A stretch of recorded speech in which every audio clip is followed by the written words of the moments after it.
Are you ready? Get set, ready to go. Okay, this is Captain Mike Gusty Crosswind welcoming you back to the second part, section 2 of the March of the Clones, our introduction to the aircraft of today. The aircraft that you'll see in the skies, the aircraft that are currently in production, the newest and the smoothest. Okay, we've got Airbuses, we've got Boeings, we've got the latest and some will say the greatest. We'll see. Anyway, I thought I'd start with the Airbus A220.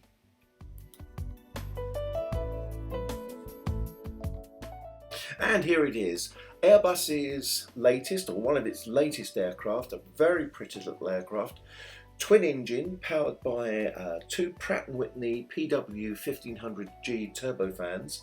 This is the Airbus 220.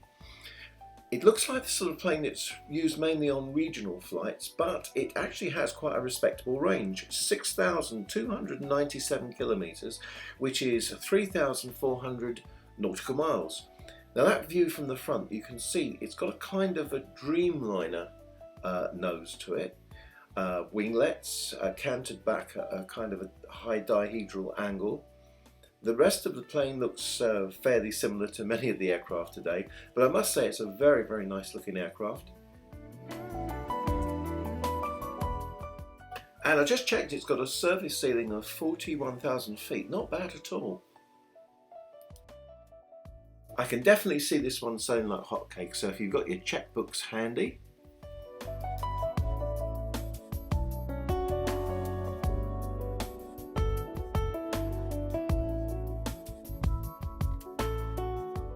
So finally, that's the Airbus 220, pointing the way forward for small airliners.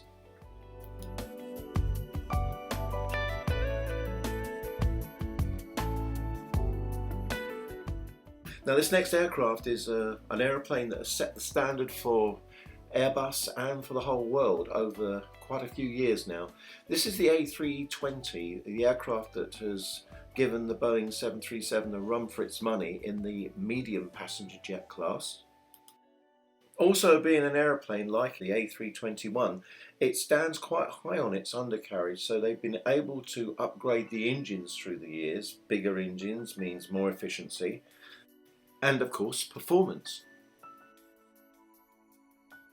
And in common with the rest of the Airbus family, it not only has fly-by-wire and the latest glass cockpits and state-of-the-art instrumentation, but also push-button overhead panels, but it also has a cockpit design and layout which is exactly the same for all Airbuses going up the line, so that when you sit in the cockpit of one aircraft it looks exactly the same as all the others up the line. The only thing you'd notice is if you were flying one of the four-engined Airbuses, you'd have 4 lines of engine gauges instead of 2. The cockpits just all look the same. So that means aircrew conversion training is just easy peasy on the Airbus system. Now this next aircraft probably still is the most widely used airliner in the world today. It first began its flying career in the 1960s with small turbojet engines, and then it went through many upgrades to new generation turbofans, glass cockpits.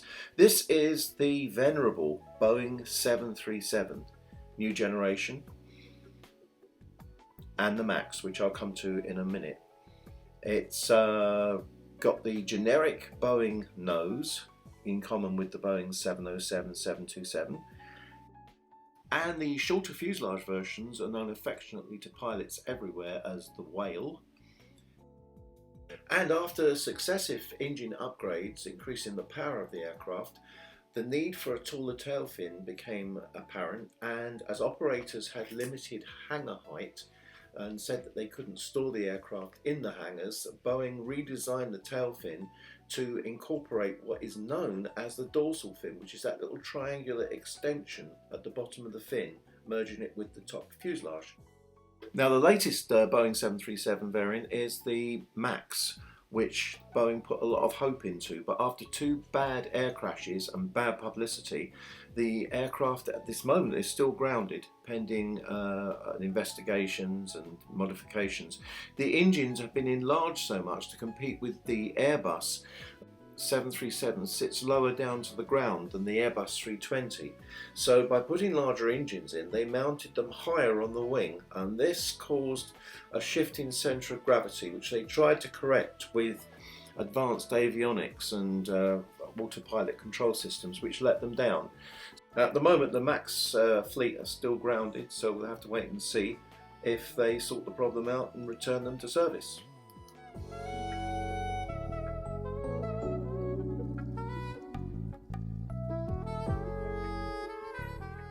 Okay, next one up is this, the Airbus A321, slightly longer than the A320.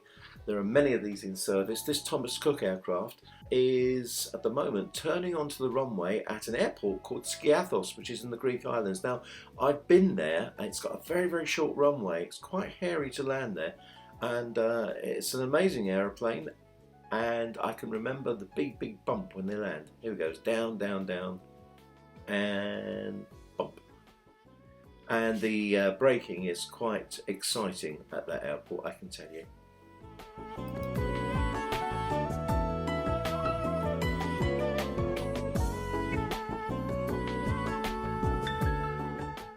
There's not a great deal more I can tell you about this aircraft. The little I covered on the A320 applies to this plane. It's actually got a longer fuselage, carries more passengers, and has bigger engines.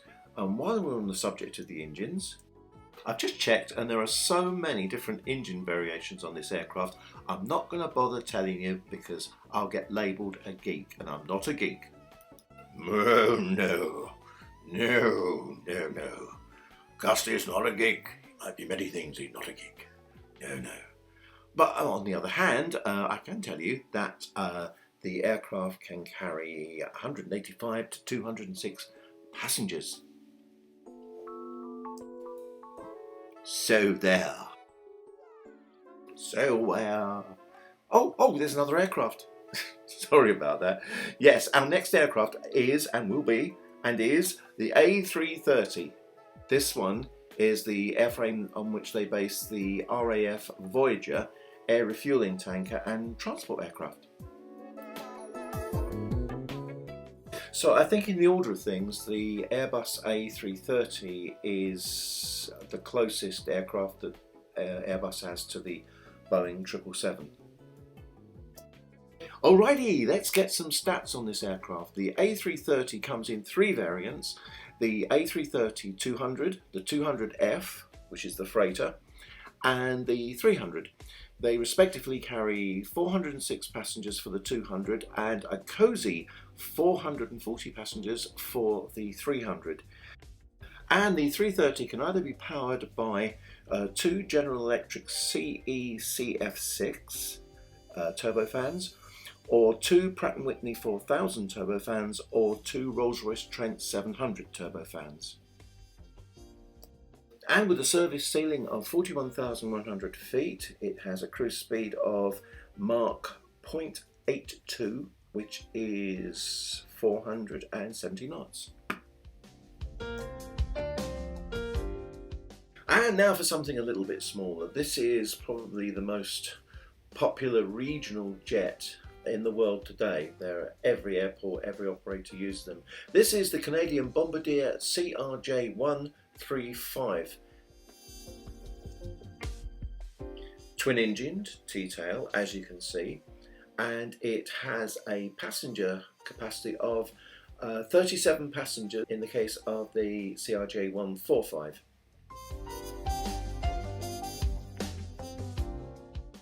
Powered by two AE3007 turbofan engines at the back, which enables it to cruise at Mach 0.078 at a service ceiling of 37,000 feet. And with a very healthy range of 1,750 nautical miles, this aircraft is very much in demand today.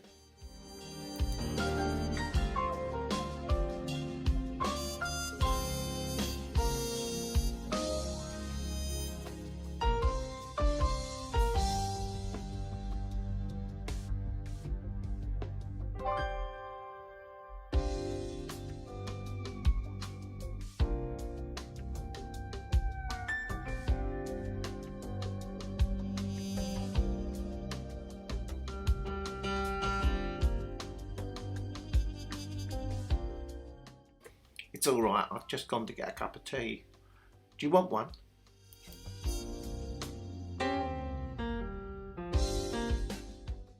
Okay, now some of you may remember there was a little Airbus that I was making a fuss of in the section 1, which was the Airbus A318. This is the 319, and it's basically the same aircraft, but the interior is custom made for the rich, the wealthy and the discerning.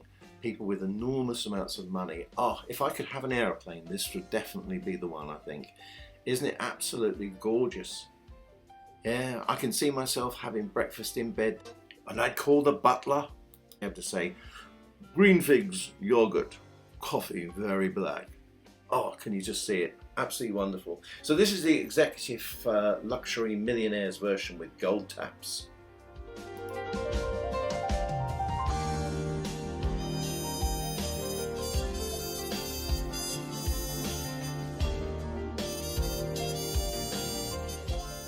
So all in all, the Airbus A319 is pretty much the same aircraft as the 318, but again, a few special features has made it the 19.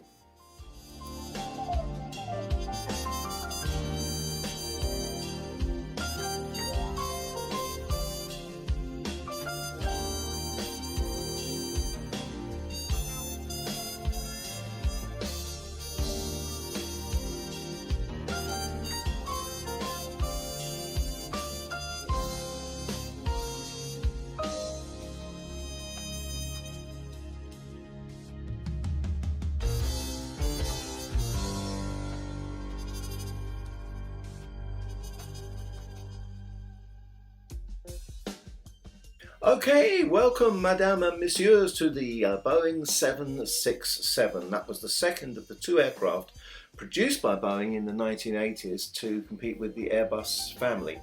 The 767 was a larger version than the 757, fatter, very much a much more wide-body jet, an extended range version. It comes with the various versions, 767-200, 200ER standing for extended range, 767-300, 767-300ERF freighters, and the 767-400 extended range. These aeroplanes fly very, very, very long distances, and they're all powered by various Pratt & Whitney and turbofan engines. They look very, very much like Airbuses.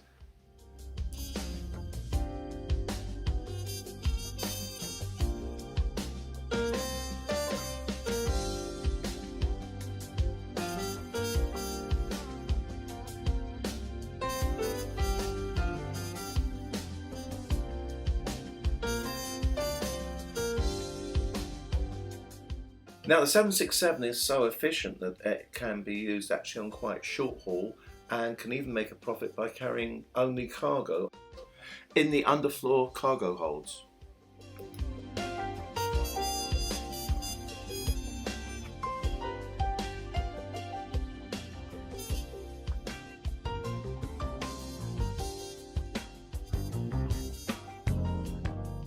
Okay, the next one up is Boeing's darling of the moment, their flagship aircraft, the Boeing 787, known as the Dreamliner. Now this aircraft has full fly-by-wire flying control systems, latest state-of-the-art electronics, glass cockpit, everything, and it also offers luxury comfort for all passenger classes inside. People love flying this plane. It's powered by two engines, the General Electric GEnx-1B, or alternatively the Rolls-Royce Trent 1000. Very, very powerful, very, very quiet engines. Now one thing you'll notice looking at this aircraft is the rear of the engine outer cowl looks like a kind of a thing you use to cut out cakes and pastry, little pastry cutter.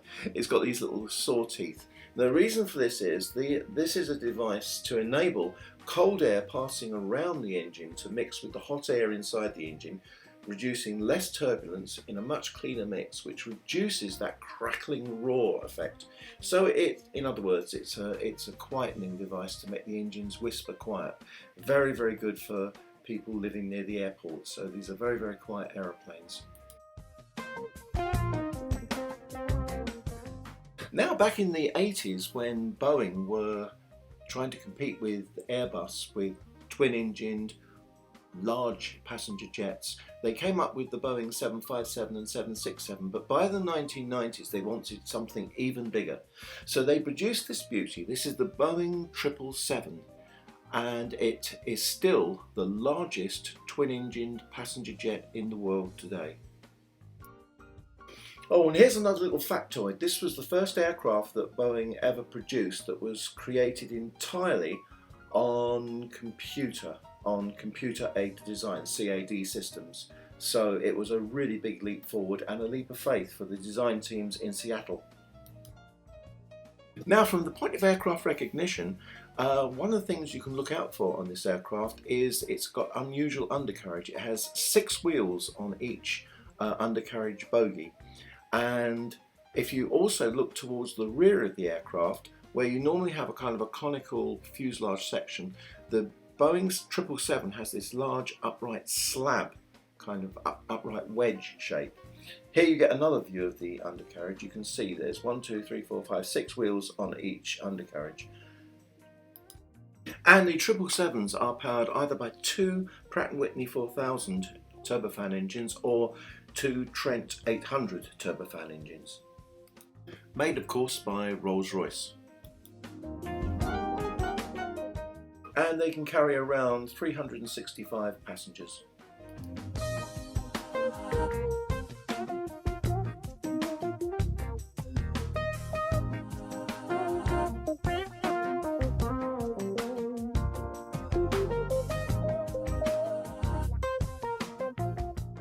And competing with the Dreamliner, Airbus have this new aircraft, the Airbus A350.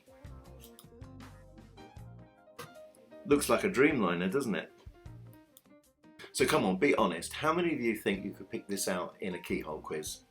Because I tell you, honestly, I don't think I could.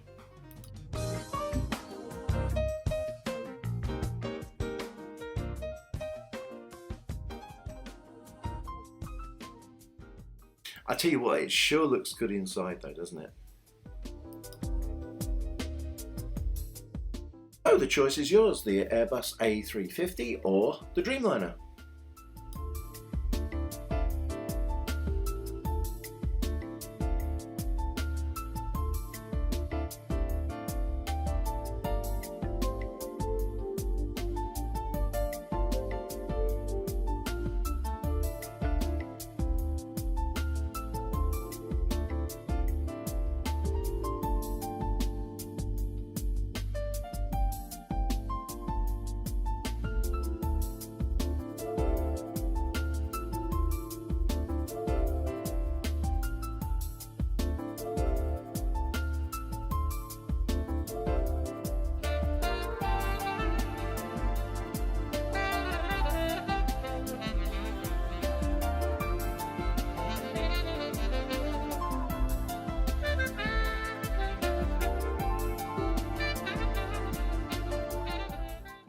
And at last we come across an aircraft which, from aircraft recognition point of view, is no problem at all, because it cannot be mistaken. This is the most legendary airliner in its own right. This is the largest passenger aircraft ever created. The Airbus A380, the mighty twin-deck Leviathan that straddles the world. This aircraft carries so many passengers it needs a town council. And this view shows the journey up through one of the 2 spiral staircases on the aircraft to the upper deck. The upper deck on this aircraft runs virtually the whole length of the fuselage, from the root of the tail fin right up to the cockpit. And there's a lovely first class view. It has first class cabins that are absolutely exquisite. And you see here it has a cluster of 4 main undercarriage, like a Boeing 747 and a conventional nose wheel. But from the aircraft point of view, it's easy to identify this plane. And you can see the thrust reversers only being used on the inside engines. There's so much power on these engines, they can slow down just by reversing the inner number 2 and 3 engines. Now, at the time of producing this, which is in the summer of 2020, strangely, airlines have gone off this aircraft and they're beginning to phase them out. Maybe it's an economic reason, I'm not really sure. But the aircraft is powered by 4 mighty Rolls-Royce Trent engines, and they're certified to carry up to 868 passengers. Can you believe that? Sadly though, the production line is going to be closing this year, so they won't be building any more of them, which is quite sad. And when you consider that the Airbus A380 was supposed to replace the Boeing 747 jumbo jet, also known as the Queen of the Skies, it's amazing to think that the Boeing 747 is still in production. And talking of the great lady herself, here is the Queen of the Skies.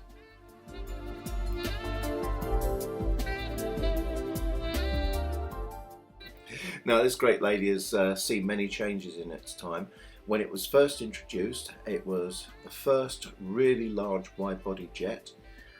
It cut the cost of air transport around the world, producing a completely new industry all on its own.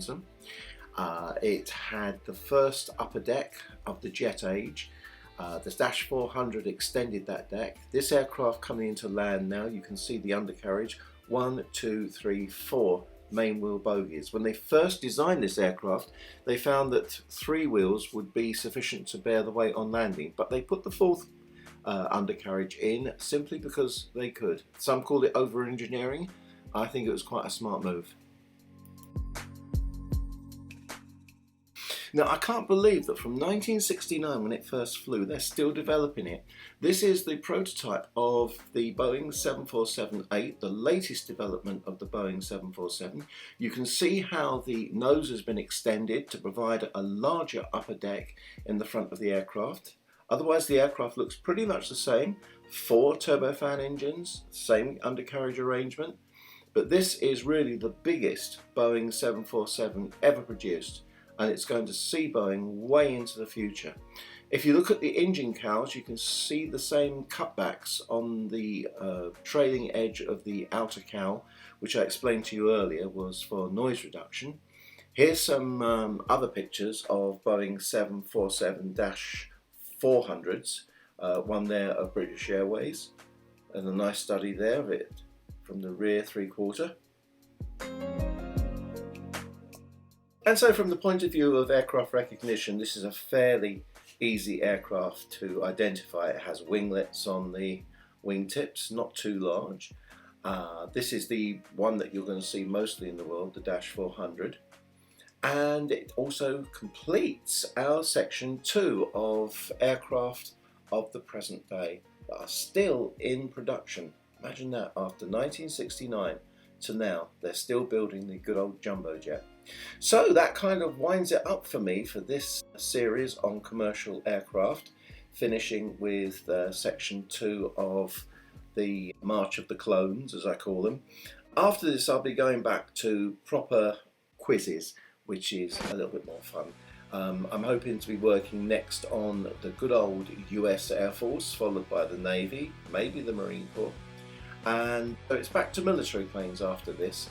I hope you've enjoyed the series. I did try to make this a keyhole, but as you can see, it's going to be a bit tricky.